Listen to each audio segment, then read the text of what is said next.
ओडिशा रे अनुष्ठित हेब 18तम प्रवासी भारतीय दिवस 2025 जानुआरी 8 रु 10 तारिख जाए प्रवासी भारतीयों महाकुंभ अनुष्ठित हेब। एथिरे अन्यान्य राज्यर ओडिया बुद्धिजीवी माने जोग देवार व्यवस्था रही। एह महाकुंभ परे ओडिशा रे विनियोगर परिधि वृद्धि पाइब। समृद्ध ओडिशा तथा भारत गठन रे एही प्रवासी भारतीय सम्मेलन सहायक हेब। तेबे एने ओडिया बुद्धिजीवी मानक सहित अधिक आलोचना करिसेंती Kalinga TV Kolkata bureau head Pramod Mahanti.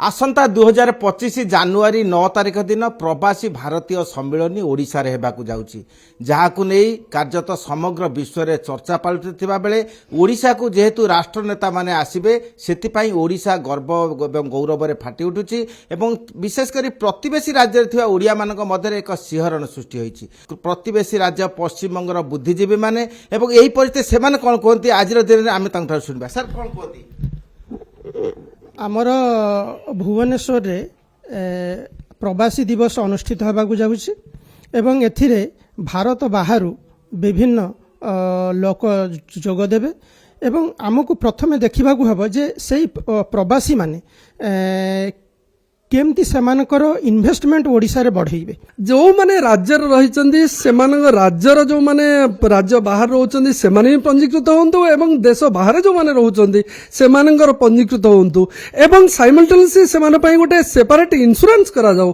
They will get all facility. आ द्वारा बोथ राज्य जो माने एवं जो माने बाहर रोचंदी दे विल गेट बेनिफिट। विभिन्न राज्य रे अछंती मनकर कलकत्ता रे अछंती पानी मिस्त्री अछंती तांकर जो करिवार जो कौशलिता जो तांकर जो कार्यक्रम से कार्यक्रम किभली भाव में जदि सबू शिल्पायन हो पार ओडिशा भितर आमर जदि किसी उन्नति घटे शिल्प कला चातुर्य एवं जो परिवेश प्रकार डेभलपमेंट हो पार एथिरे आमर कुशली कारीगर मानकर मध्य सेतिरे उपकृत हो पार। ओडिशा रे एटा करियर मुख्य कारण होउची जो प्रवासी माने भारतीय प्रवासी माने जो बाहर इन्वेस्ट करूचंती विभिन्न देश रे से माने आसी जदि निज देश रे एई विनियोग करंती ताहेले हमर सबु राज्य माने राज्यर उन्नति हबो।